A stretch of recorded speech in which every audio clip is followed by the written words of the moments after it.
Sir, you can start.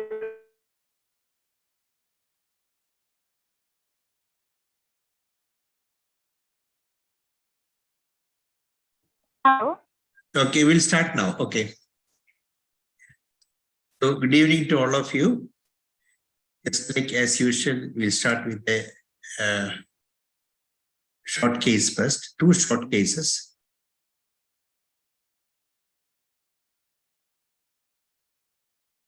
Now there is an Asmita, I cannot share my screen. What's the problem? No, sir. I have given you the right, sir. You know, Just check. I find it, no, it comes host disabled participant screen sharing. But I cannot share my screen. Give me a minute. Just to check once again.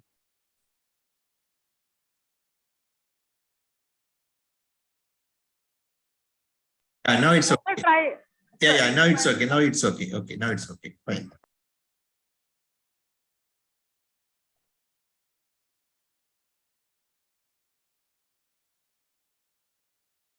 Is my screen visible now? Yes, sir, it's visible. Okay. You know, I'm going to show two short cases. In fact, spotters. Two of them are from Manipal Hospital, HC Dr. Charvida and Dr. Siddharth. This 32-year-old man came with history in difficulty in eating food for the last 2 years. When food is put into the mouth, the tongue will push it outwards. This is the video of the patient. You can see her.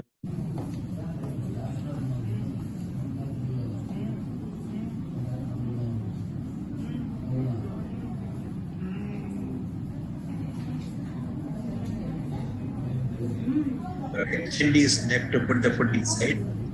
The tongue will push it outwards. When they are crossed, it will pain and getting food inside the mouth.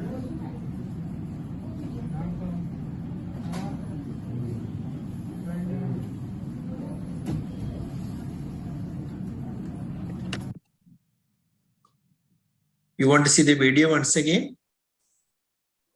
Yes. Yeah, I'll show the video.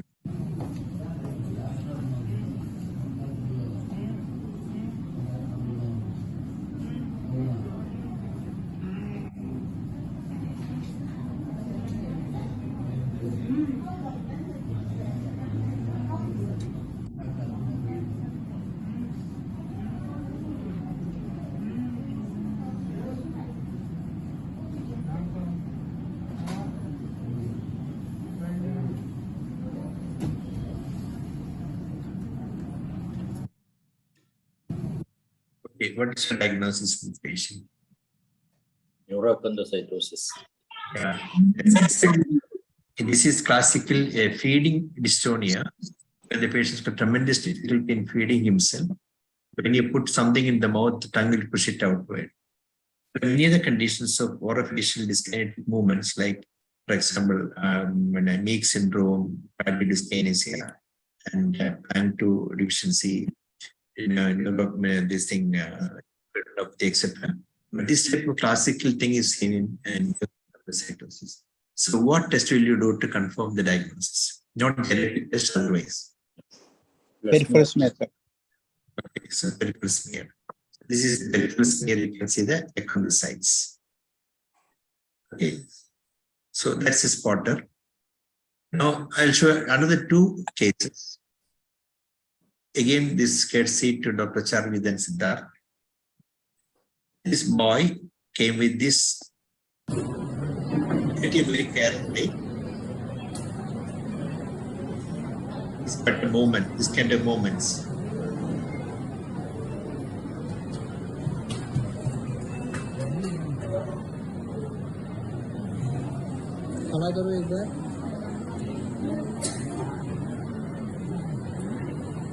SSP, sir. Yeah, this is the classical slow myoclonus of SSP.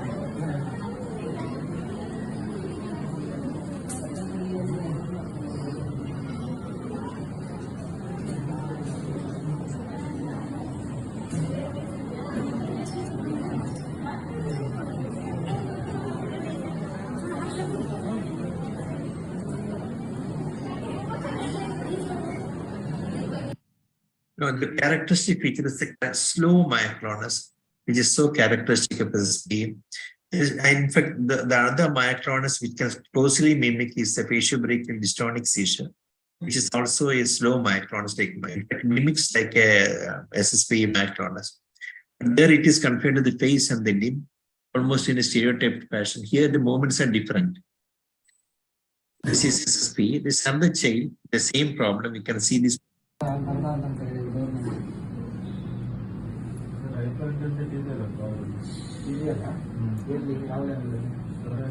He feels as if he's sleeping. His head droops forward with associated arm.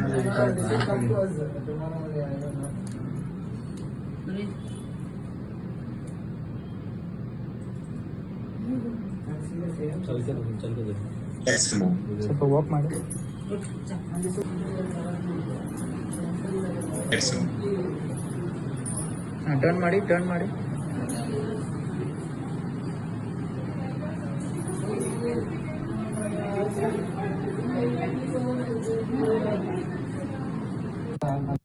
So it's see the EEG we're showing the amplitude, slow waves, sharp and slow waves in a periodic interval. And CSF is confirmed of IgG positive for slow wave. Now, so this is only spot test. So in fact, I was reminded when I first started my practice after my DI mistake, because one child was brought to me by the parents that this child is sleeping when he is studying. And he is getting scolded by his parents and is brought to me for his excessive sleepiness. I asked him what is happening. He said when he is reading, his head will droop forward and sleep. Actually, I thought it's narcolepsy initially, but absolutely I know that it's not narcolepsy. It is a slow movement of the head forward, which is mistaken as sleepiness. So, in fact, this kind of a mistakes one should may commit. So, because these slow movements may not be noticed by the parents, they may think it is child is sleeping or something like that. So, this slow may be mimicked as a normal voluntary movement. So, this is one mistake I have done long back in my career. Just to remind you that such movements can also occur and be mistaken as normal. Okay, then I'll go to my proper case today. This is a story of a 24-year-old girl. Used to have progressive difficulty in getting up from squatting position and buckling with the knees for the last 4 years. In fact, it was not progressive. Initially, it's progress for 1 year according to her. Because I saw her 3 years back. No other complaint. The weakness remains the same since then, but much worse. No pain or sensory complaint. No complaints pertaining to the upper limb. No positive families. I'll show the video of the child. This video is the last video which I have seen in this month.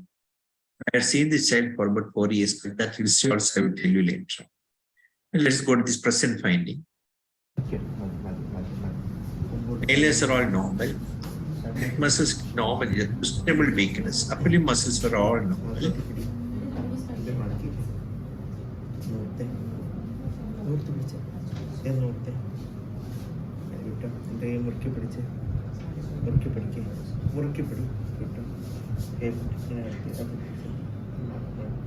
Upper limb muscles are normal. He could get up from the lying position and from the coat. Hip flexors are about 4 plus power. But knee extension was weak, cannot hold it against gravity. See, it's false back. But hip flexion was about 4 plus. Knee extension was severely weak, as you already seen, cannot hold against gravity. Abductors are a normal power, but adductors is slightly weak. Hip flexion is also weak.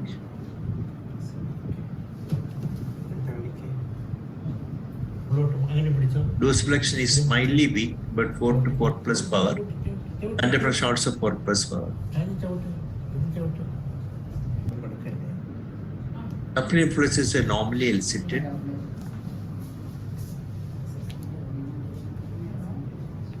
Just 1 plus reflex.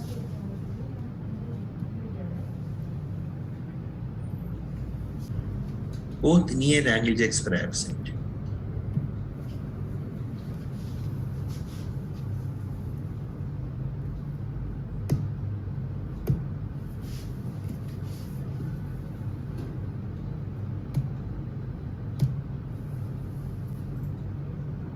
Plantar flexor. Sensations are all normal. She could not stand on, walk on heel or toes.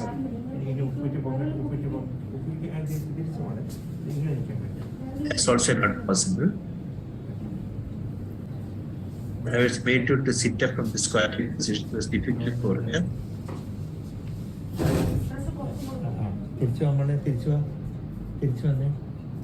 Walks with the steppage gait.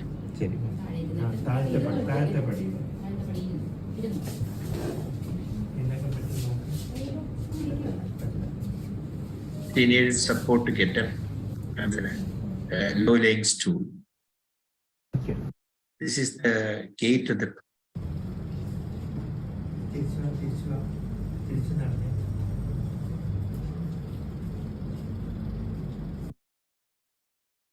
Okay, so examination. Upper muscles normal. Bone power normal in the upper limb. Trunk can get up from lying position in the coat. Lower limbs, mild weakness of hip flexors, about 8-4 plus bilaterally. Knee extensions just grade 2 to 2 plus. Hip abductors normal. Hip adduction mildly weak. Hip extensions about gate 4. Both respiration contribution about gate 4 plus. EHL as long as weak. DTR upper limb all normal, lower limb both knee and ankle jack were absent. Gait bilateral mild steppage gait, could not walk on heel or toes, could not get up from squatting position. So, any clarifications to the finding I can give you? Sir, any foot deformity, sir? No deformity of the foot, no deformity, no contractions.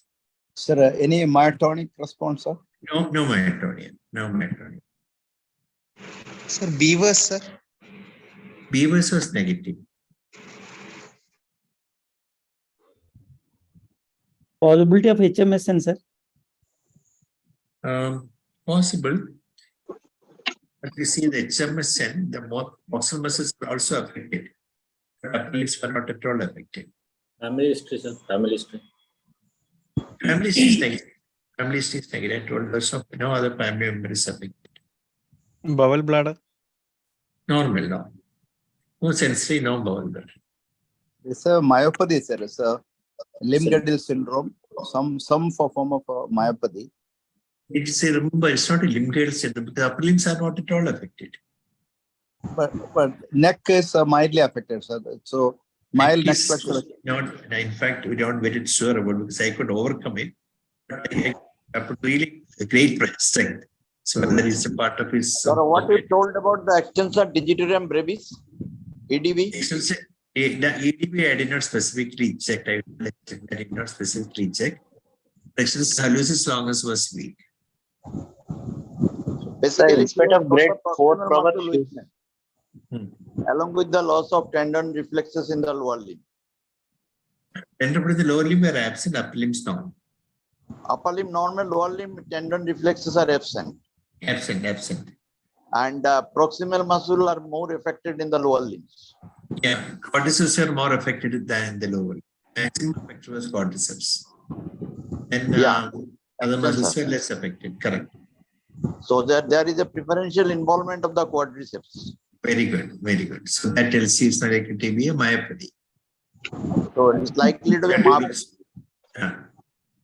Which myopathy will you like to keep? Sternopathy.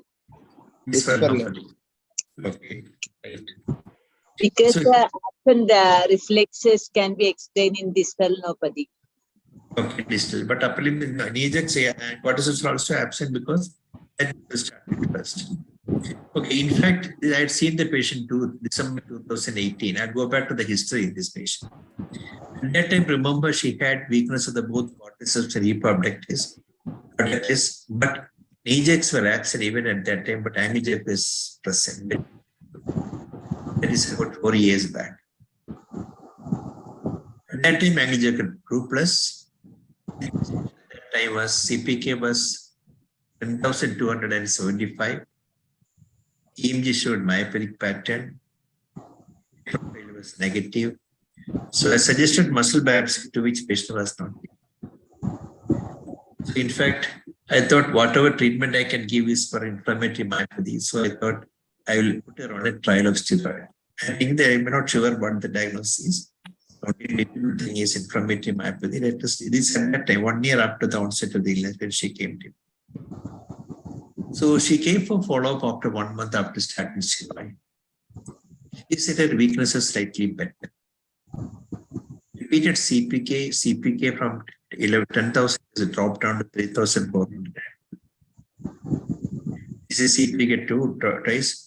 11 month, 19 to 3,400, 19 it is 8%. Then reviewed again in April 2019. At that time again 3,000 CPK value was 3,445. Since there was no improvement in her motor power, I tapered of the steroid and continued on some pills. And told her, let us see, she's not worsening, let us wait and watch. And suggested muscle biopsy again, not very willing. She said she's better now with the treatment. Okay. The third CPK was done in November 2019. It was 1,760. It just came further. At that time, again, there is no improvement. Weakness is still confined to the proximal muscles. CPK 17,060. In February 2020, even at that time, the distal muscles were normal. So the CPK was 2,500. And at that time, I said in my set is panel, that is again negative. Except the borderline PL70, not significant. In November 22, CPK remained 1.420, angle check became absent. The weakness of proximal muscle, distal muscles, mild weakness of the dorsal plexus and plantar plexus, and angle check became absent, and CPK was 1,420. The video which I shown earlier was the examination findings in June 2020. So what do you want to do now? Examination of the quadriceps, sir. And that is already weak. From the very beginning, it was weak. No, the morphology, the external appearance. The MRI thigh, sir. Muscle MRI. Okay, but more definitive test is what? Biopsy. Genetic test. Genetic test showed sternopathy. That is Mioshi muscular dystrophy. So, in fact, this is allelic, since it can also go with limb-girdle muscular dystrophy type 2B, that also related to dysphenotype. So, this is one type of presentation of dysphenotype. They start with proximal muscle first, then only affect the distal muscles. So, that usually we expect the other way around is classically classified as a distal myopathy, but need not always be that. Because initially I had seen here, even though you look at the dose price pantyhose is about grade 4 plus. But quadriceps is just 2 only. You cannot again hold it against cavity. Now, I'll show another case. This is a story of a 32-year-old female dragging of the right lower leg for the last 8 months. 2 months later, she noticed similar problem in the left leg. Difficulty in putting the chappals with the right foot. Difficulty in climbing stairs for the last 4 months. Imbalance while standing for the last 4 months, and walk without imbalance. Low backache and puddling pain along the right lower limb for the last 4 months. For the last 2 months, patient needs support to walk. So the whole story is an 8 months duration. That is started with the dragging of right lower limb, difficulty in putting the chappals, during time stairs, imbalance while walking probably due to the weakness, low backache and pulling pain, and within 6 months, patient needs support for walking. No paresthesia or bladder problems. Now, this is the Upper limbs is normal. കൊടുക്കല്ലേ നിലത്തി പിടിക്കണേ Normal for the knee. അത് വിട്ടോ ഇവിടെ എൻ്റെ മുറുക്കി പിടിച്ച് വലിക്കല്ല മുറുക്കണം അത് മുറുക്കി പിടിച്ച് വിട്ടോ മുറുക്കി പിടിയൊന്നുമില്ല ഇങ്ങനെ കാണിച്ച സ്പീഡിൽ ബലം കൊടുക്കരുതേ Lower in the lower limb is normal. ബലം കൊടുക്കല്ലേ ബലം കൊടുക്കില്ല തളർന്ന് കിടന്നാൽ മതി തളർന്ന് പൊക്കി പിടിച്ചോണ്ടേയിരിക്കണം വിടരുത് മതി വിട്ടോ Reflexes are normal. ഇത് പൊക്കിപ്പിടി മതി ഒരു സെക്കൻഡ് പിടിച്ചാൽ മതി വടി പോലെ പിടിച്ചോ സ്ട്രെയിറ്റ് ആയിട്ട് 8 4 plus 5 5 8 5 power. വിട്ടോ This contracted the tendo-Achilles. ഇത്ര വരത്തുള്ളൂ ഇത് മുന്നോട്ട് വരട്ടെ ഓക്കെ ഇത് ഇങ്ങനെ പിടിച്ച് ഇങ്ങനെ തന്നെ This നിർത്തണം. flexion was weak. ഞങ്ങൾക്ക് തള്ളും സമ്മതിക്കരുത് Good 4 power. ഇത് അങ്ങനെ തന്നെ ഇരിക്കണം അവിടെയൊക്കെ സമ്മതിക്കരുത് ഇനി തള്ളവരിൽ മുകളിലോട്ട് This back upper phalangeal joint is equally normal. ആ കറക്റ്റ് അതേപോലെ പിടിച്ചേ ഇതും പിടിച്ചോ വിടല്ലേ ഇനി അറ്റം പിടിച്ച Each was above weak. അറ്റം ഇങ്ങനെ വരട്ടെ ഇത് വരട്ടെ അങ്ങനെ പിടിച്ചോ അറ്റം പിടിച്ചോ കീഴോട്ട് മടക്കിക്ക് Axillary long is weak. മടങ്ങി പിടിക്കണേ മടക്കി പിടിച്ചോ വിടല്ലേ പറ്റണില്ല ഇത് മടക്കി പിടിച്ചേ കീഴോട്ട് വിടല്ലേ ദാറ്റ് ഈസ് മൂക്ക സമയക്കില്ലേ Inversion both അതേപോലെ feet are അകത്തോട്ട് weak. More weak on the left side. പറ്റണില്ല ഇനി വെളിയിലോട്ട് Inversion is also weak, but inversion is more weak than the inverters. ഇങ്ങനെ പിടിച്ചോ That is more weak on the left side, inverters also. പറ്റണില്ല ഇങ്ങനെ ഇരുന്ന് പറ്റണില്ല ഇനി പിടിച്ചോണമേ maximum Actually, bedside testing was I could over. It was mildly weak. അതെ ഇനി ചേർത്ത് വെക്ക് Action was normal. മതി കീപ്പോട്ട് തള്ളു Hip actions was weak. തള്ളിപ്പിടി മതി ഇത് തള്ളിപ്പിടി Action was weak on lying on side, abduction was weak. കാലിങ്ങനെ പൊങ്ങി നിൽക്കണം Okay. The other side also is സമ്മതിക്കരുത് അങ്ങനെ പിടിച്ചോണേ hip extension പിടിച്ച് was നിർത്തണേ കഴിഞ്ഞു really normal. പിടിച്ചാൽ മതി Mild, if at all mild weak, it's not very convincing. ഇത് മടക്കി മുന്നോട്ട് പിടിച്ചോ Actually, gluteus maximus is normal. അതിവിട്ടെ ഈ കാലകത്തോട്ട് മടക്കി പിടിച്ചോണേ നോക്കാൻ സമ്മതിക്കല്ലേ It is mildly weak. അത് വിട്ടോ ഇതൊന്നും Hamstrings. പിടിച്ചോ അകത്തോട്ട് പിടി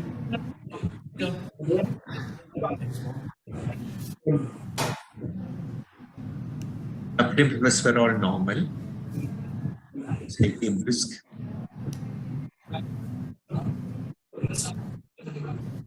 Knee jigs were brisk. മുട്ട് മടക്കിക്ക് ഞാൻ ഇരിക്കട്ടെ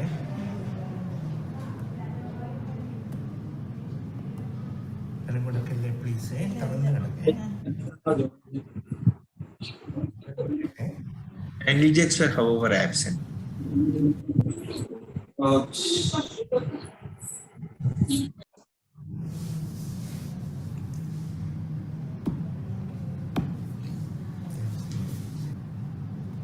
Plantar was indefinite. Some suspicious of weak plantar not very convincing. So it seems to be.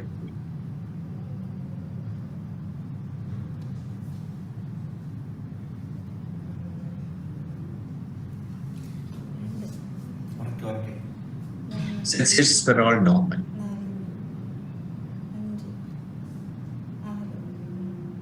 ഒരേപോലെ അറിയാവോ ഇതും ഒരേപോലെ ഇതും ഒരേപോലെ ഉണ്ട് Vibration sense normal. യൂസ് ആക്കിയിട്ട് Sound sense normal. ഉണ്ടല്ലോ ഇപ്പോഴാ ഇപ്പോഴാ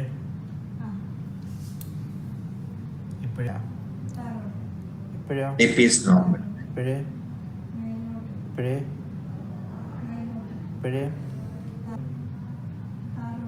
കൊടുക്കണ്ട മടക്കി പിടിച്ചിട്ടുണ്ട് SLR was negative. ഇല്ലല്ലോ Gait to the patient, bilateral gait.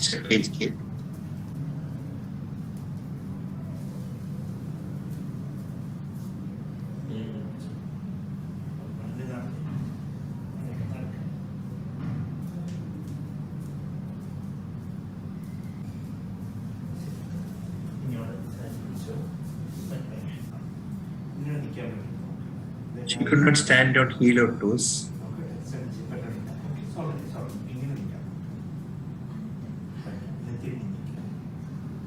Dental test was, however, not very much positive, slightly positive on one side. That is positive. Other side was not that much positive. That is sagging on one side.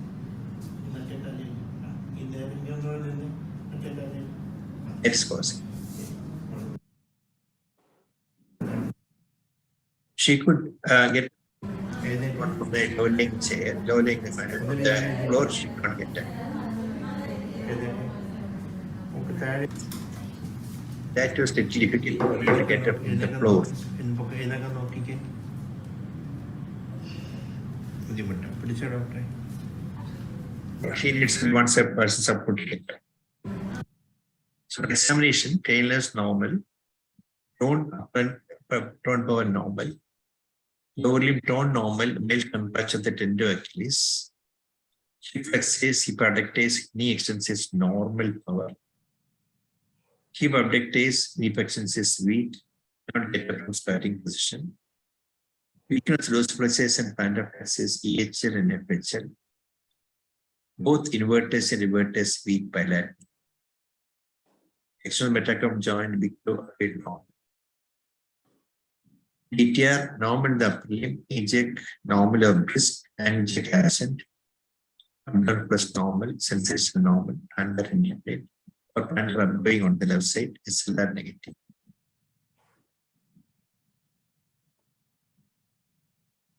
So, it's like localization likely diagnosis in this case. L5 is not radiculopathy. Okay, because you can fit in with L-patient adequately because person plantar fascia weakness happens in this thing. She also gave some aching pain in the back of the leg, and hip abduction was weak on one side. Any other possibility?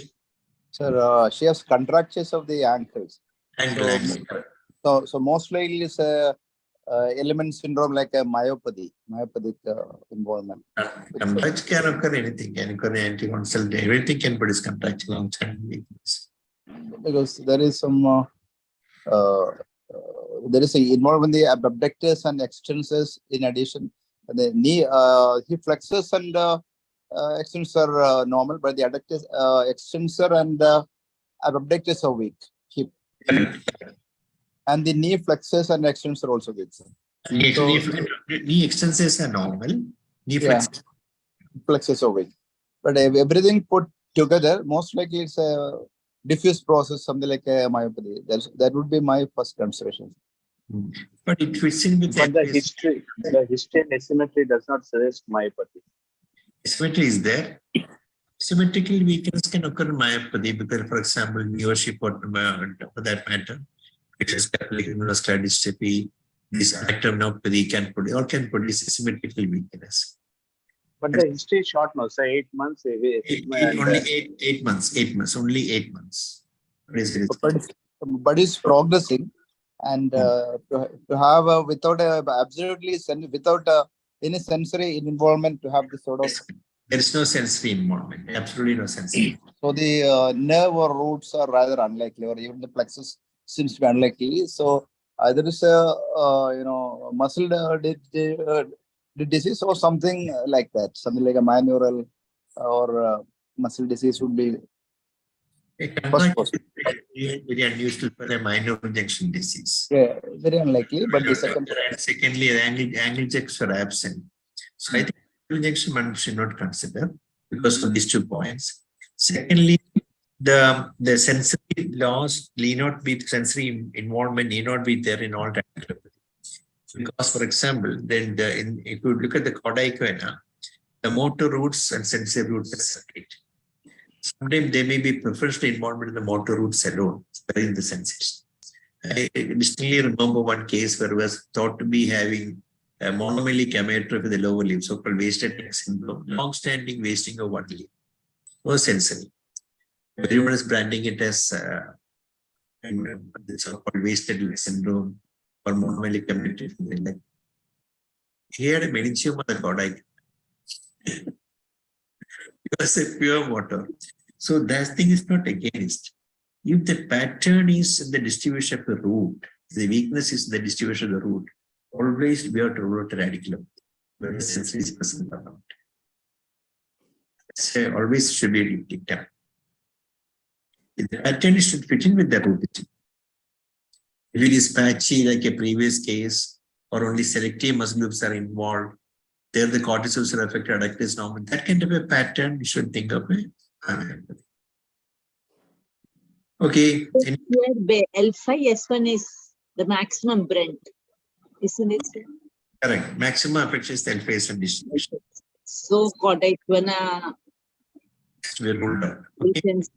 And some amount of human or something, because the tone is not that much low. The tone is normal, but the knee jerk was brisk on the left side. Yes, sir. Brisk, that briskness cannot.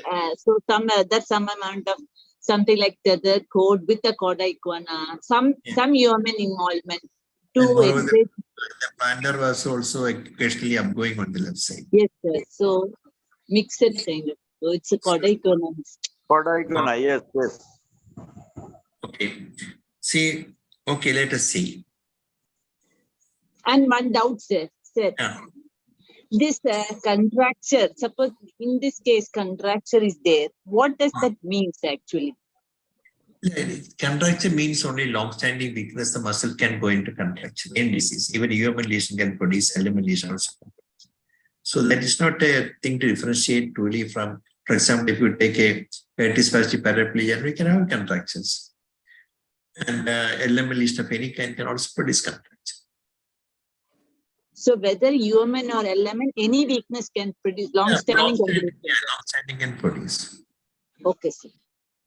So one doubt, so that the position of the toe is in extension position. We usually don't see an L5S1 radiculopathy, in lying position.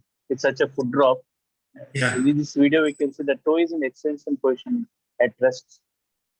Yeah, correct. But that part is agreed. But that, see, even normally also the toe will be in the extend position only. With a foot drop, and usually the toe will be in at the normal position. But in this, there is hyperextension of the toes. There's no hyperextension. Is it so? Let me see. Let me see. At normal position, without any normal line. Let me see the point once again.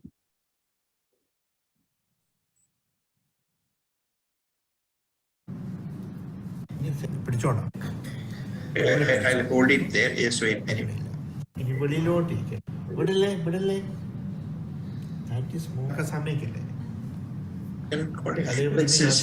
ഇതേപോലെ പറ്റണില്ല. ഇനി വെളിയിലോട്ട് ഇരിക്കട്ടെ, ഇങ്ങനെ ഇരിക്കണം. അങ്ങോട്ടാക്കാൻ സമ്മതിക്കരുതേ. ഇങ്ങനെ പിടിച്ചോ, ഇങ്ങനെ ഇരിക്കണം. അങ്ങോട്ട് ഇരിക്കട്ടെ, വെളിയിലോട്ട് ഇരിക്കട്ടെ. You mean to say the window is hyperextended? പിടിച്ചോണം. അങ്ങനെ പിടിക്കുക. മതി. ഇനി ചേർത്ത് വെച്ചേ, ചേർത്ത് വെക്കുക, ചേർത്ത് വെച്ചോ.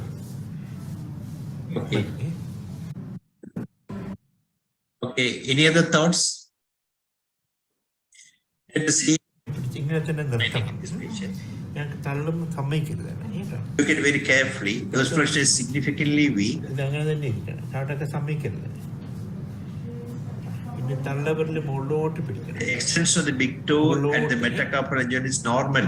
It's normal power. ഇതും പിടിച്ചേ, പിടിച്ചോ, ഇവിടെ അല്ലേ? That is normal. അറ്റം പിടിച്ച EHL is weak. അറ്റം ഇങ്ങനെ വരട്ടെ, ഇത് വരട്ടെ. അങ്ങനെ പിടിച്ചോ, അറ്റം പിടിച്ചോ. അറ്റം പിടിച്ചോ, കീഴോട്ട് മടക്കിക്ക്, ഇങ്ങനെ മടങ്ങി പിടിക്കണേ. Okay. മടക്കി പിടി, മടക്കി പിടി. Does that ring a bell, this patient?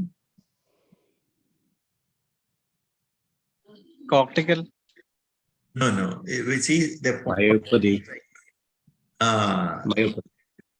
That says a myopathy. What is the point? It's got sparing of the stout muscles of the foot. The EDB is spared. The muscle which produces extension of the metatarsal phalangeal joint is the EDB. Extensor hallucis longus is a long muscle. It's coming from the leg. That is supplying. That is why the distal part is weak. Okay. So then what will you do next? And the adductor hallucis normally normal power. See, of course, the other things got a good power. See the power of the adductor hallucis. Interoshaver also normal. EHL is weak. The same time the interoshaver. See, you can abduct and adduct the pose. So that's the point favoring a myopathy. So if you get a significant distal muscle weakness, sparing of the stout muscles, same happening from the upper limbs also always consider myopathy. So Umar has thought of myopathy, but this point has been met. That is the proof to that. Otherwise, you always get confused because subjects are also weak. That point has been anxious for pain radiating along the way. So what else we like to examine? Hypertrophy, EDB. That is ഉള്ളോട്ട് പിടിച്ചോണേ. EDB. that's the EDB. ഇവിടെ നോക്കിക്കേ. Okay. So what will you do now? What CPK. CPK 2675. So this goes in favor of a muscle disease. Yeah, muscle disease, the muscular disease. It's a distal dyspareunia. Because this is the point. Because his stout muscles were weak. So if it is an LPS radiculopathy or LP radiculopathy, you cannot have sparing of the EDB. The same route is supplying it. If you think of a neuropathy also, the same nerve is supplying it. So you cannot go with the root distribution or yesterday, when previous I was telling, the muscle weakness and the distribution of radiculopathy, even if sensory is not there, think of the root. So here it is not fitting with the root distribution because the short muscles are spared. In fact, I had shown this case sometime back, 6 or 8 months back in our meeting itself. So because I brought, yeah, you remember that? Yes. Okay. So this patient also had a Miyoshin. So what I'm trying to show is that Miyoshin dyspareunia can have varied presentation. I can start with cortisol muscle because muscle must start initially, then distally as shown previously, with a very slow progression. She had no progression for the last 4 years. This girl, in 8 months' time, she has progressed to recording the need of its support, and the maximum bend was in the distal muscles. Cortisol muscle by cortisol is hyper. So the pattern can be quite varied. That is the point. That is why I have brought this patient to you. Okay, I will show another patient, 34-year-old man. He gives this loosening of the chapels and difficulty in putting chapel for the last 3 years. Difficulty in getting up for the last 2 years. Ending on the cause for the last 1 year. So loosening of the chapels and difficulty in putting the chapels, getting up for the last 2 years, and wasting of the calf. Examination, she had contracture of the tender Achilles, wasting of both calves. Power normal in the upper limb, lower limb, weakness of postural muscles of lower limb, flexes more than the extensors. Adductor is more affected than the abductors. Those places angle normal and abduction weak. Both angle jacks were absent, knee jacks are normally incident.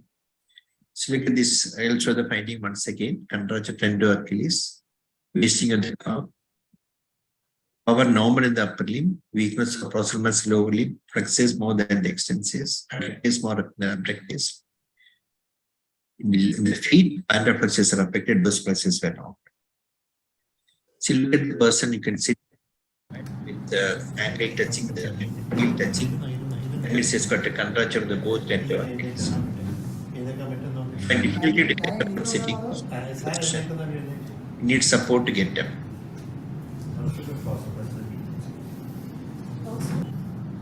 First flex is very weak. And flex is also weak.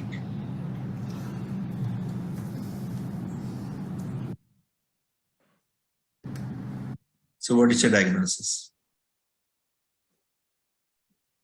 Meiosis. Okay, right. So further examination, see he had contracture of the finger flex. No weakness, but I cannot extend his fingers fully. He's contracting. He's contracting. He cannot.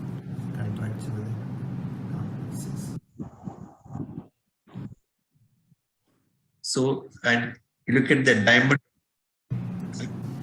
he's got a, when he asked to stand with a flexed knee, the bulge of the quadriceps.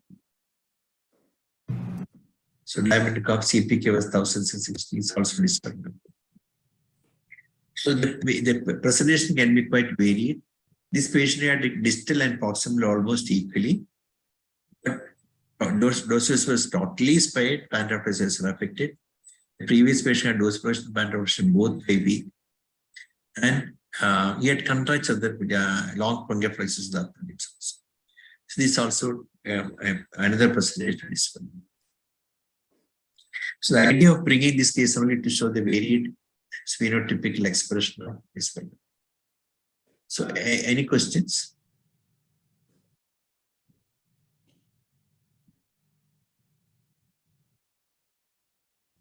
Always remember to look for the sparing of the short muscles of the feet, differentiate neuropathy or a neuronopathy from muscles.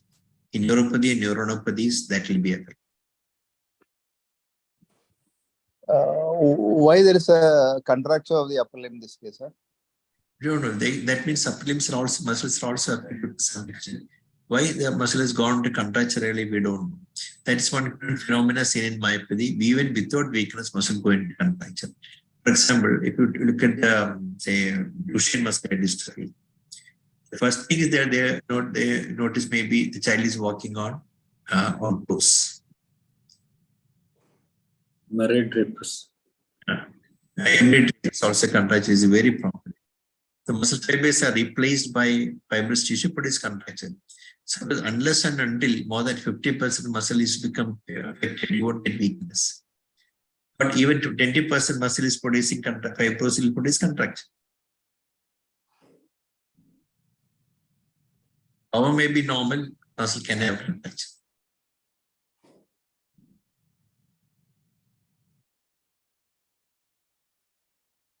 Okay.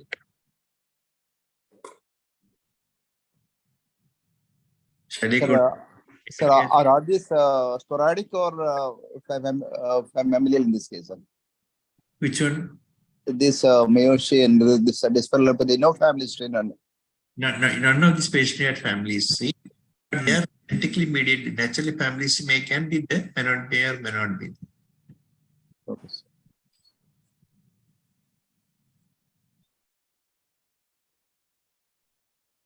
So we have a family of Meiosis who are having Beaver sign positive. Have you seen any patient like that, sir? Beaver sign? No, I know that I have not seen. A family with the Beaver positive. Okay. Genetically confirmed. Okay. Beaver said classically it is FSH, the other is calpainopathy described. Okay. In beavers can be reverse, we can be ordinary beavers, even reverse beaver sign is often described in FSH. Instead of the umbilicus going down, it can go up. Instead of going up, it can go down. That's also described in FSH. So, sir, does this mean that there is no specific muscle pattern in dysparallelopathy, Meiosis myopathy? Any muscle can get affected. In Meiosis myopathies can be quite varied. Now, when I see other has heard Kadalka speaking about some Meiosis can have predominant proximal onset than distal, probably distal onset than proximal. Some of them can have only see. without any weakness. Only hypercemia can be the manifestation of dysphoria. So these varied patterns are common in dysphoria. And the progression also can be quite varied. So the PROM can also present the same way, isn't it, sir? PROM is it's a myotonia dystrophy, you know. Yes, sir. Type 2 myotonia. Yeah, that can present with weakness as well as myotonia. They usually have some calf hypertrophy also. In PROM type. Muscle will be affected more. So, PROM can have generalized hypertrophy, sir? No, usually high calf hypertrophy is the one we described, not generalized hypertrophy. So, generalized hypertrophy, where is it seen, sir? Which muscle disease actually? No, in fact, most of the muscle disease can have hypertrophy, which is in certain particular group of muscles. Calf. The next one they can affect it is vastus lateralis, some gluteus maximus. In the upper limb, the muscle which is commonly affected for this hypertrophy is the brachioradialis and deltoid. Pardon, sir, last I couldn't hear, sir. In the upper limb, the muscle affected by the brachioradialis and deltoid. These are the two common muscles affected. In the cranial musculature, masseter can be hypertrophy. So not all muscles. Generalized we can get in congenital myotonia congenital. Yeah, I'd say not a pseudo hypertrophy. See, all these muscular dystrophies producing a pseudo hypertrophy. That means the muscle fibers are replaced by a fibrofatty tissue, and the consistency is different. In myotonia, the muscles are have got a true hypertrophy. Because just like you do bull worker exercise and muscle become hypertrophy, muscle is constantly contracting and produce myotonia. As one sir was telling, they can have generalized myotonia, generalized hypertrophy in so-called infantile congenital myotonia. But where the muscular dystrophy, that generalized pattern may not be there. Other condition, generalized myotonia is a short-stamped syndrome. They can have, in fact, I have shown one case before, generalized hypertrophy. And other conditions, like for example, parasitic disease like cystic fibrosis, they can also have generalized hypertrophy, which is whichever muscle is affected. Sir, EDB hypertrophy in which disease, sir? Myopathy, muscular dystrophy. Any myopathies? Not generally, it's a feature of myopathy. All myopathies need not get affected. For example, if GNE myopathy, EDB hypertrophy is not classically it's wasted. Okay, sir. SMA can can it cause a EDB hypertrophy? SMA sometimes? No. SMA cause atrophy. If the distal muscles are affected, it should get atrophy. It depends upon which type of SMA are we talking about. The SMA can be proximal, distal, which is scapulohumeral type, which is scapuloperoneal type. So depending upon the usual one is a proximal SMA.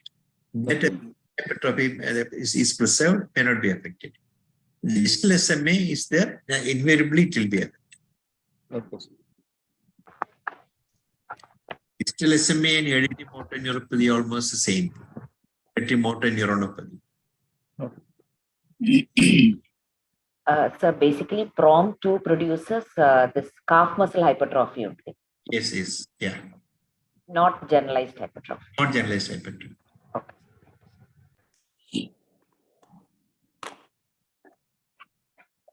Okay, shall we go to the next case? Sir, one practical doubt. So if any case of even this rapidly progressive muscle weakness occurs, it's preferable to send for genetic rather than muscle biopsy, yes, sir? No, for example, your other comes to you with a rapidly progressive myopathy. I think first we should look for a treatable condition like inflammatory myopathy. Okay, that's it. I usually send a myocytic panel first. Then muscle biopsy. Now, if the myocytis panel is negative, then we have to head on to this genetic. There are two other things to be in muscle MRI. Because some selective group of muscular involvement can be seen in certain muscular dystrophies. For example, GNE myopathy and all. Only that particular cortex will be totally spared. Whereas only the anti-combat muscles. Okay. So such kind of pattern can give a clue to it is a genetic myopathy or inflammatory. And on the other hand, a non-selective involvement is what we see in inflammatory myopathies. Totally sparing muscle, maximally affecting other muscles has less common with inflammatory. Okay.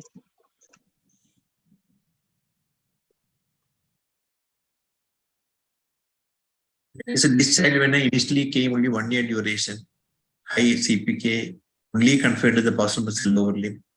Then why not be considered possible inflammatory myopathy? So that's only treatable thing which is available. If it's a genetic myopathy, what are you going to do? So the patient is not willing for muscle biopsy. So that's why I gave a trial of steroid. I think we should give a trial of steroid whenever there is a suspicion. Okay, sir. Because the other DD is a non-treatable disease. Why don't you treat a treatable one and see the response? Yes, sir. After now seeing no response, you can stop, just like what I did in this child initially. Yes, sir. Because in dysplaiopathy, they say the muscle biopsy can be some inflammatory infiltrate Yes, also. that is why this patient had CPK from 10,000, it came down to 3,000. Oh, okay. Initially, value was more than 10,000. Came down to something, subsequently it came to 1,070 and all. Okay. Sir, what about the CPK of the last patient with rapidly progressive disease? Was the CPK very high? Yes, all of them had CPK more than 1,000. Or the three. In dysplaiopathy, classically, CPK will be very high.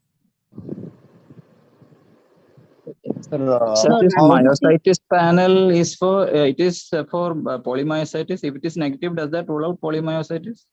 That's not always, but then it's a clue. If you have strong suspicion of inflammatory myopathy, if the myositis panel is negative, you should definitely go for a muscle biopsy. Okay. Myositis panel, another, some of the antibodies they are much more likely to cause maybe underlying malignancy may be there. So that also is a clue to suspect malignancy. And type of antibody. Some GIF1 antibodies have got a propensity for malignancy. GIF1, EAF1. Yeah. Umar, what are you trying to say? Sir, in the first case, the CPK was very high, initially 10,000. Then after some time, it came down to 3,000.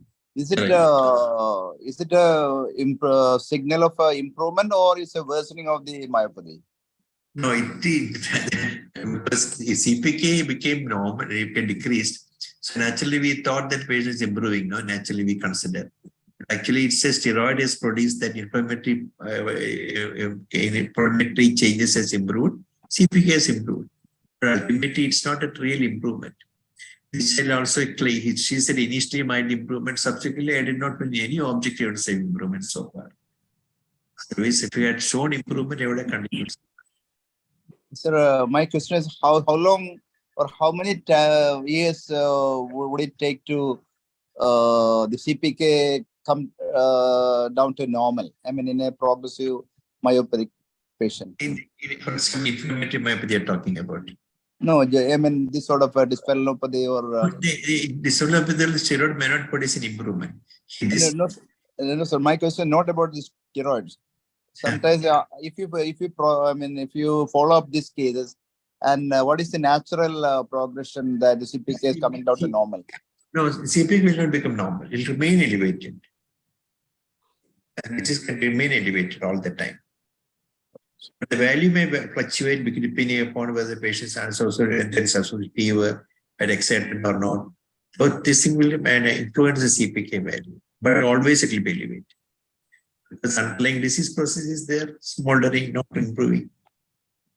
Like the FSHD, sometimes the value may be quite high. Then after some years, it will be normal.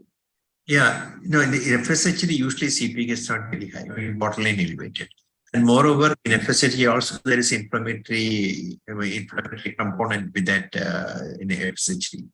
That is, some of them can present acute presentations known with FSHD, acute onset muscle weakness. And they also improve with steroid also, FSHD. So CPK in very late stage may be even normal. That if the muscle are all atrophied, Then where Then it will, become from normal. where the CPK comes? It become normal. So that's on the end stage. When the muscles replace completely lost, then maybe. So how long the steroid should be continued, sir? Depending upon the response. Suppose you have got it within, the steroid should produce response usually within 1 month. It will start showing response, and we can wait up to 2 to 3 months. And taking CPK as a guideline and clinical response. More important is the clinical response. So how fast it progresses? How? Fast is the progression. In which condition? This one is highly variable. So some of them can have relatively rapid process. For example, check the second patient. 8 months, patient began getting support of walking. The first girl, 4 years, still is able to walk without any problem. And the weakness also not worsened. And some of them have only hypercemia without any weakness. So it's highly variable. Sir, in one case that we all diagnosed it at cauda equina, that there was severe pain in the back, radiating towards the lower limb. So how can that explain in the dysphulnopathy? This particular patient, the second patient. That's probably because of the, I don't know, how to explain the radiating pain. She may be affected only pain in the muscle only. She was telling is radiating, but may not be truly radiating. Maybe muscle pain only. Probably she much excited too much, or any weak muscle when excited too much can have pain. Okay, sir. And all of them should undergo a cardiac evaluation also, sir? In dysphulnopathy, I do not know. I don't know whether heart is affected or not. I'm not very sure about it. I don't know. But in other conditions, like for example, Duchenne and things like that, and EAD,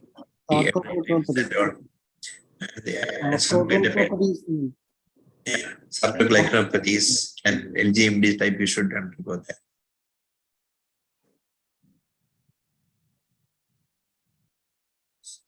Okay, shall I go to the next case? The story of a 44-year-old male. The complaint started as pain over both thighs, but the posterior aspect, which is present continuously, increased on prolonged sitting. Along with that, he also noticed numbness over the lateral aspect of the left leg. In the last 2 months, he noticed loosening of the chapters from difficulty in putting the chapters. This was followed by difficulty in walking and getting up from chair. Along with this, he also noticed numbness of both soles. For the last 3 weeks, he needed support of 2 persons to walk. So, complaint started as pain in both thighs, in the posterior aspect. Then, along with they also noticed numbness of the lateral aspect of the leg. This is about 3 months back. And for the last 2 months, he noticed loosening of the chappals and difficulty in putting on the chappals. This was followed by difficulty in walking. Along with this, he also noticed numbness of the sole. 3 weeks is relatively rapidly progressive over a period of 4 months.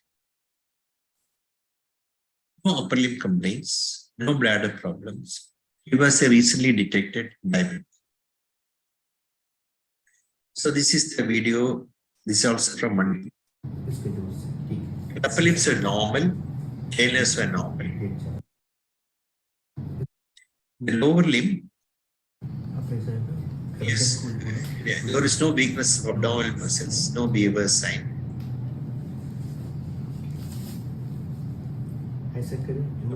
Muscle power was normal.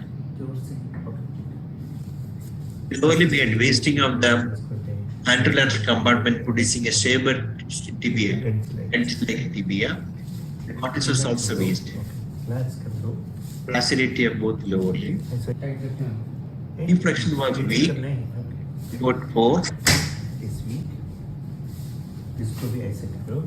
That's also 4.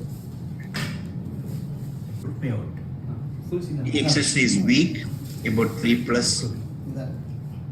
You cannot push me out. Adductors were weak, but much less weakness compared to the cortices and adductors. Adductors are also weak. slightly more weak on the left than the right side. So the Luciferase is maximally weak, about 1 power. EHL was also 0. Pandraplex is also 2 power, 2 to 3. The patients are also weak. Keep it down. This is more weak on the right. So this is upper limbs, biceps, supinator just elicitable. Normally elicitable. Biceps has difficult to elicit. So it is also elicitable. Left tricep, right tricep has increased. Upper limb power was all normal.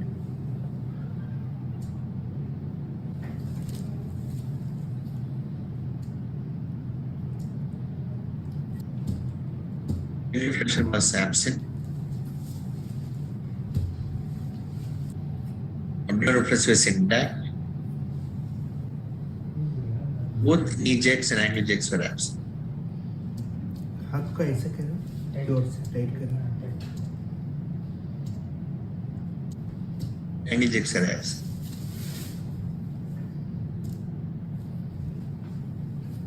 And there was indefinite. It was impaired over the distal part of the feet, otherwise normal.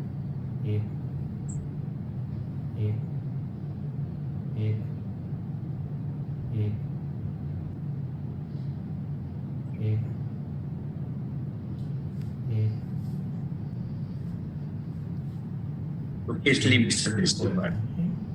There is a distal impairment of pain. He is feeling there only. अभी कम है.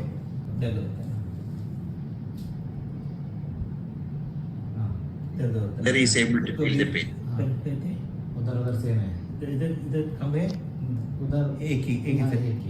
But he says that there is not much difference in the left lower limb.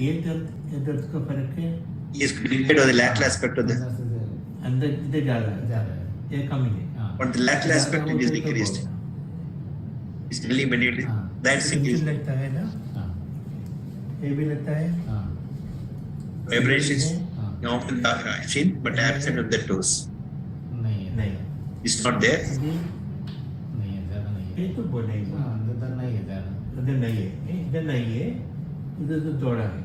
He's able to feel a little bit on the left side, not on the right side. Not there. Impaired bilaterally.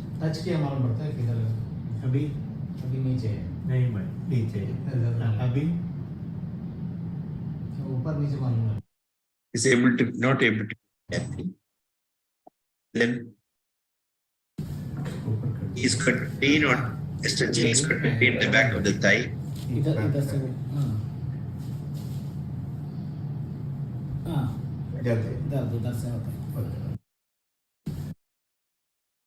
He put to walk about.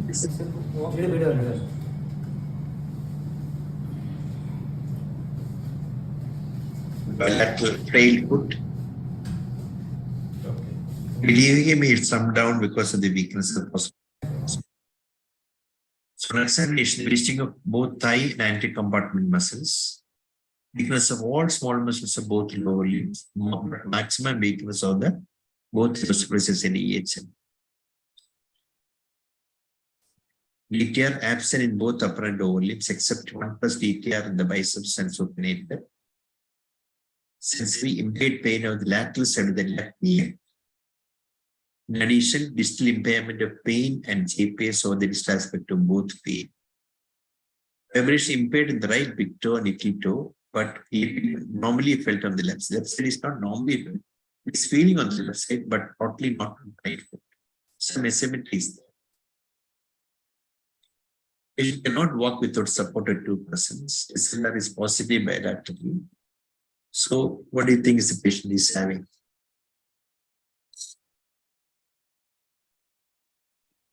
Reductive neuropathy versus mononeuritis multiplex.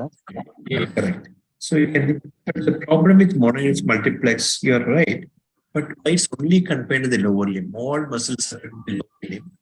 All nerves are in the lower limb. Sparing the upper limbs is slightly odd mononeuralism. Bilateral plexite, sir. Lumbosacral plexite. Right. That's possible. Lumbosacral plexus, diabetic. CIDP, sir. Okay.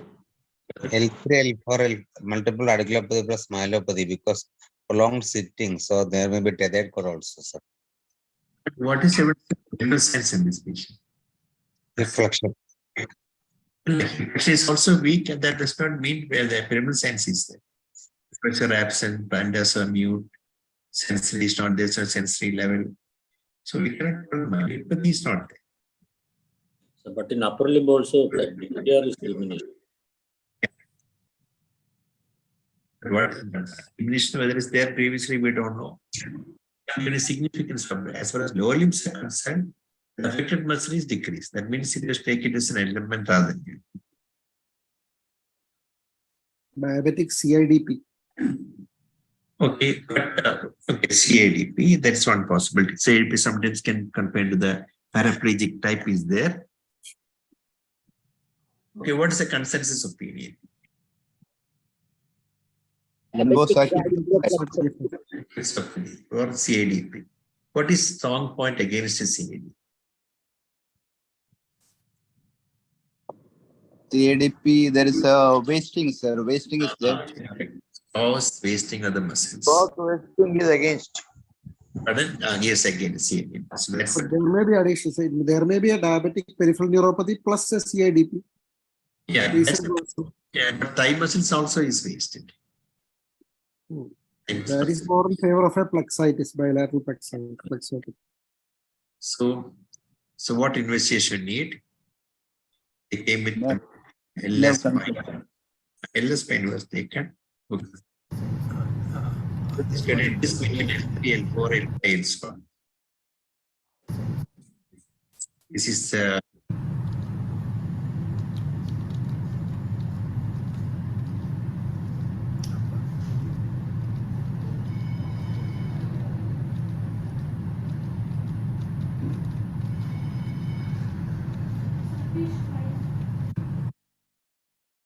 not a dorsal spine.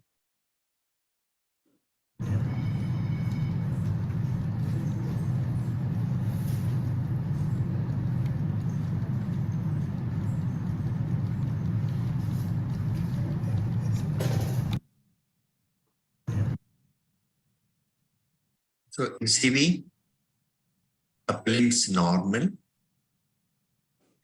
Lower limb conperoneal is absent, both conperoneal.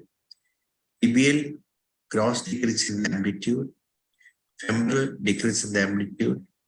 Tibialis anterior pickup also decrease in cross decrease in the amplitude. So maximum was of the conperoneal distribution as typically also we saw that thing. And in the upper limb, the sensory was normal in the upper limb. Solar snaps are absent, supralepineal snaps were absent, saphenous snaps were absent. Then FAs, because it is those affected muscles were absent.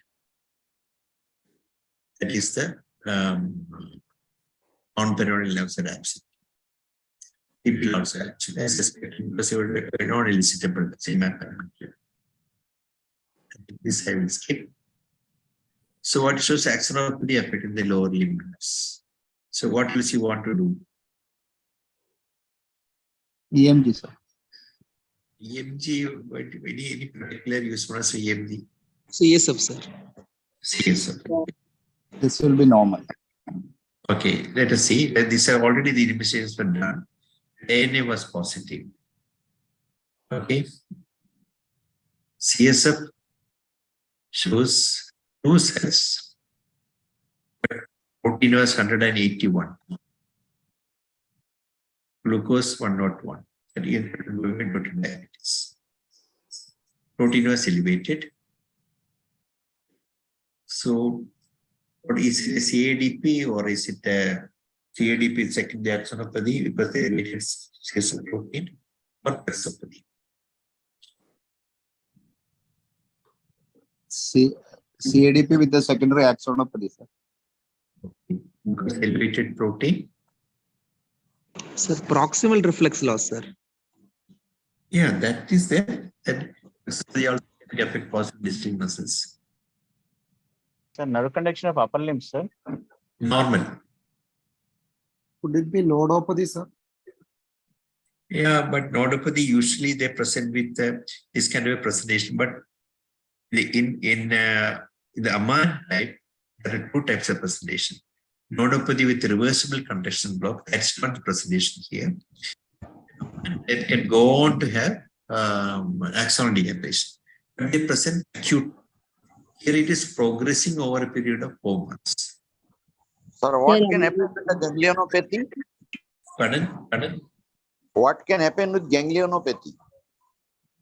Ganglionopathy is only sensory ganglionopathy, no motor weakening, only sensory is there. If it is combined, N is positive. So on colon muscular disease is to be considered. You can, what you are telling about the CA-SMB type? Yeah.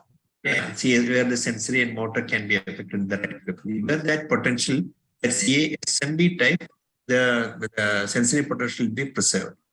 Whereas the ganglionopathy can be sometimes associated with motor affected. Motor, yes, sir. Okay, that looks like a CAD. Same. Axonopathy, which is so much of a big thing. I'll come to that point later. Okay. Sir, CSMP, can it confine to lower limb alone? CSMP. That's also unusual.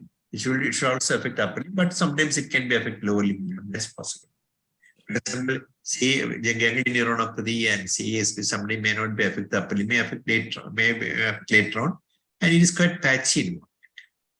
Upper limb is also involved. The reflexes are absent. No upper limb. That reflex loss we can't give significance because there's no weakness in the upper limb. No complaint in the upper limb. Proximal reflexes are also lost. Not the distal. The problem that reflex loss is all just elicitable. How far it has been there earlier, E being a diabetic and have reflex loss by itself. So he has got a significant weakness of 0 to 1 pound the lower limb. And that reflex is lost. That is given significant. Upper limb normal power, that hyperreflexia may not be that significant. Sir, in diabetic, the plexopathy, sometimes the CSF can be abnormal. Yes. So involve the radical also, sir. Ideally, it is not just plexopathy in diabetic especially. So it's called radiculoplexopathy, diabetic lumbosacral radiculoplexopathy. That's a new term. Radiculoplexoneuropathy. Yes, sir. Yeah. So in fact, if you find that the pathology wise in plexopathy, it can affect branches of the motor nerves within the muscles. So you can have in a muscle, you can have sectorial atrophy. One group of muscle fibers alone can be atrophied within muscle. So we have clinicians, what other clinicians just like you do? I want to differentiate CADP with that. I wanted to know one thing. MRI contrast was done? MRI contrast was not done. Because he was suspecting CASP to find out that thing. Here the problem is clearly peripheral. And moreover, here the snaps are also absent, sir. The snaps also, are absent. So all, it shows more towards a peripheral location rather than a root. So like a, plexus and nerves. Root may be affected, but whatever is the definite evidence of a peripheral system. Yes, sir, autonomic can be involved in peripheral. Sir. That can be affected in peripheral neuropathies. Right? So what bedside test I usually do to diagnose diabetic hypertrophy, Tenderness. Muscle tenderness. Yes, right. Yes, correct. अभी दर्द नहीं है ना इधर नहीं है इधर दर्द होता है उधर से That's one important feature of a diabetic hypertrophy. Tenderness of the muscles. And CSF protein can be elevated as high as 400 milligram in diabetic percent. So that's not a point. So these patients within 2 days, I'm not exaggerating, just 2 days of IVMP, pain subsided and weakness reflex rate. And remember, whenever you get a hip flexion weak, there is unlikely to be a cardiac condition. Because hip flexion is L1, L2. That means above the cardiac. That person means only more likely to be a plexus involvement, plexus neuropathy involvement, or not like a classical compressive cardiac condition that seldom affect the hip flexors. That's a simple clinical clue you have to keep in mind. Just like, for example, if you find, say, the elevators of the scapula is affected, shoulder shrugging is affected, take away from a black. And it goes above the black. Sort of simple clinical clues can help you. So whenever you get hip flexion is normally affected, I think it's more likely to be something. This patient, remarkably, that's a patient is not able to walk about. Within 2 days, he started elevating his arm. There is one peculiarity because it's inflammatory vasculopathy is the pathophysiology in diabetic ametrop. Very good response with steroid or IVG, whatever it is. Sir, where's the supply to the iliopsoas comes? Is it from the plexus or is it from the femoral nerve proximally? The femoral nerve is supplying this iliacus muscle, but the main source, the iliopsoas is supplied by the L1 directly from the L1 to downwards, not from the plexus. In the lumbosacral plexus itself, but proximal part. Sir, I didn't get you. If the iliopsoas is involved, so plexopathy is unlikely. That is. No, not I didn't say plexopathy is unlikely. I told the caudicina is unlikely. Plexopathy is very likely. Yes, sir. The caudicina, the iliopsoas has got a supply from L1 downwards. Okay. Yes, sir. So, I've never get a significant infection weakness. Think of that possibly.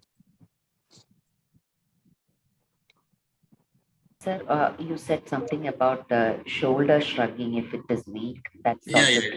That means shoulder because when you get a brachial plexus, your classical, say, brachial neurologic ametrophy or brachial plexus injury due to road traffic, etc. You get weakness of the whole upper limb may be there. You can weakness of the deltoid, biceps, suprascapular, infrascapular. But what you find that they'll be sparing with the shoulder shrugging. Elevation of the scapula will be spared. Not the abduction, elevation of the scapula. See, if you find that also is weak, you think that lesion is not in the brachial plexus. Because that is already with the levator scapula. That is cervical plexus. So these are small clues which make you think away from the plexus. Similarly, in lumbosacral bursitis, can get affected, but not in the caudicina. Because caudicina, the L1 root is not supplying, the caudicina will not have the L1 root. If that also will affect the lesions, be much proximal. If L1 root is compressed in the caudicina lesion, it should invariably compress the conus and the lower part of the epiconus also. So what I meant was a compressive caudicina lesion like a disc prolapse. So that is very unusual if you plexus is. I think am I made clear to you? Yes. Yeah. Because even if high disc prolapse, disc prolapse, you won't get this thing. Infection will be spared. It should be this much above that thing. That is also. So if shoulder shrugging is affected, cervical plexus, cervical. Yeah, levator scapula is affected. That's above that. That C3, C4 root is affected. Sir, this patient IV medial percent 1 gram you gave, sir, 5 days. Okay, not 2 days. I not give 2 or 5 days. Even within 2 days, patient, but by that time I came up from Manipal. This is a case that's all in Manipal. And I asked him to give 5 days and stop. He will definitely improve subsequently. Okay, sir. The idea was CADP. The point against CADP is a significant wasting, which is very, very unusual for CADP. And to have a CADP, should have some diagnostic criteria, electrophysical criteria. Here only amplitude is low and the conduction velocity and the distal velocity is in pari passu with that. No demyelinating features in the electrophysiology. You can't have demyelination with axonopathy, with axonal pictures alone, only in an electrophysical study. The demyelinating picture with axonal. We are no demyelinating picture. Conduction velocity, these are all normal with a normal range. One which can be explained by the loss of axons.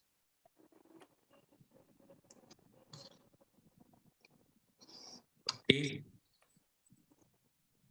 Sir, in diabetic hemorrhage, do you follow up the IV methylprednisolone with oral steroid?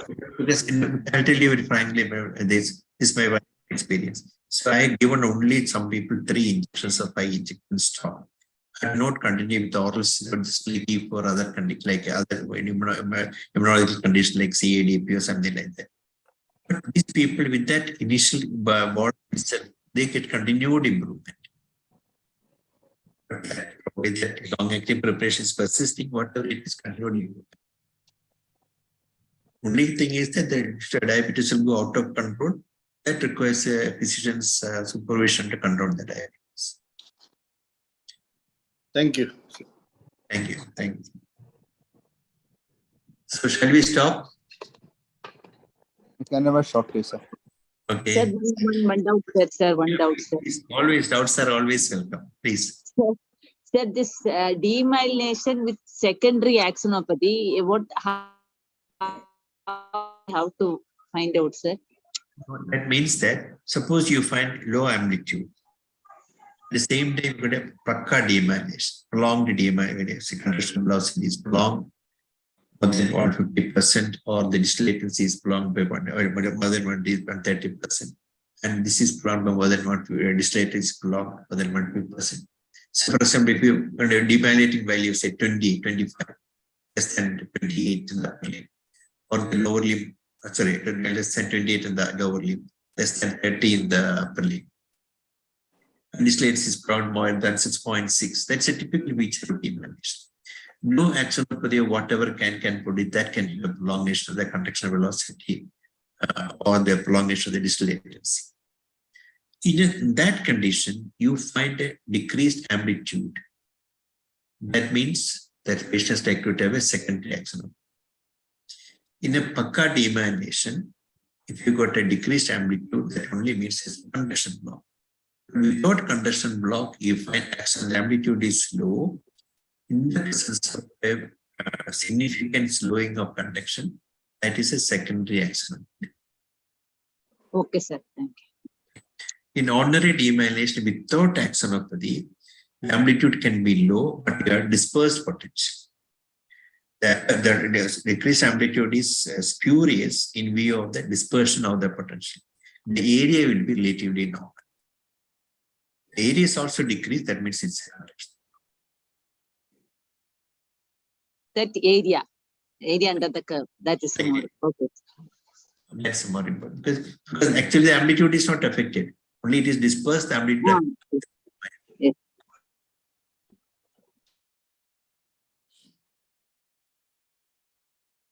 Okay, shall we close?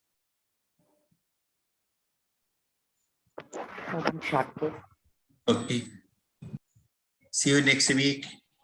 Okay, thank you. Thank you, sir. Okay, sir. Good night. Thank you very much, sir. Thank you, you. sir. Thank you. Thank you. Thank you, sir. Okay, thank you. Next week. Yeah. Thank you, sir. Thank you. Thank you. Excellent, sir. Thank you, sir. Good night, sir. Good night. Good night. Thank you. Thank you. Thank you.